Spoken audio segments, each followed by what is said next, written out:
রাসূল করিম সাল্লাল্লাহু আলাইহি ওয়াসাল্লাম একবার যাচ্ছিলেন,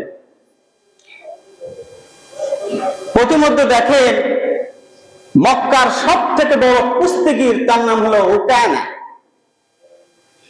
তিনি রুকানাকে বললেন যে, রুকানা, তুমি তো সব থেকে বড় কুস্তিগীর, আসো আমরা কুস্তিগির করি, তোমার সাথে আমার কুস্তি হবে।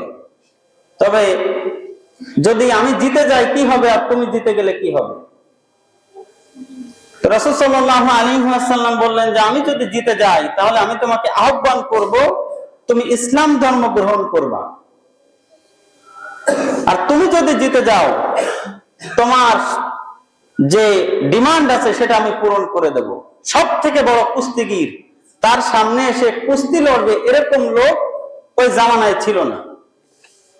রাসূল সাল্লাল্লাহু আলাইহি ওয়াসাল্লামের সামনে রুকানা উপস্থিত। বিশ্ব নবী জনাবে রাসূলুল্লাহ সাল্লাল্লাহু আলাইহি ওয়াসাল্লামের সাথে কুস্তি লড়বে। সাহাবা کرام দেখতেছেন দূর থেকে। কুস্তি শুরু হলো। রুকানা আসলেন, রাসূল করিম সাল্লাল্লাহু আলাইহি ওয়াসাল্লাম প্রথমবার ধরেই একটা আছাড় মারলেন। সুবহানাল্লাহ বলেন। একটা আছাড়ে ওই জমিনের উপরে শুয়ে পড়েছে, আর উঠতে পারে না। রাসূল সাল্লাল্লাহু আলাইহি ওয়াসাল্লাম হাত ধরে উঠালেন, উঠানোর বললেন যে, আবার ঠিক আছে, আবার কুস্তি হবে। রুকানা তো রাগ হয়ে গিয়েছে, আমার সামনে এসে কুস্তি লড়বে, এ জামানায় লোক নাই, আর আমি পারতেছি না, এটা তো হতে পারে না। তিনি বললেন যে, ঠিক আছে, আবার হবে। তিনি আবার কুস্তি লড়লেন। রাসূল সাল্লাল্লাহু আলাইহি ওয়াসাল্লাম তাকে আবার ফেলিয়ে দিলেন। এবার বললেন যে, তিনবার, শেষবার, 1 2 3 শেষ। তো তিনবারের বার যখন রাসূল সাল্লাল্লাহু আলাইহি ওয়াসাল্লাম তিনি একটা হেঁচকা টান দিয়ে তাকে ফেলে দিলেন, ওর পরে আর উঠতে পারে নাই।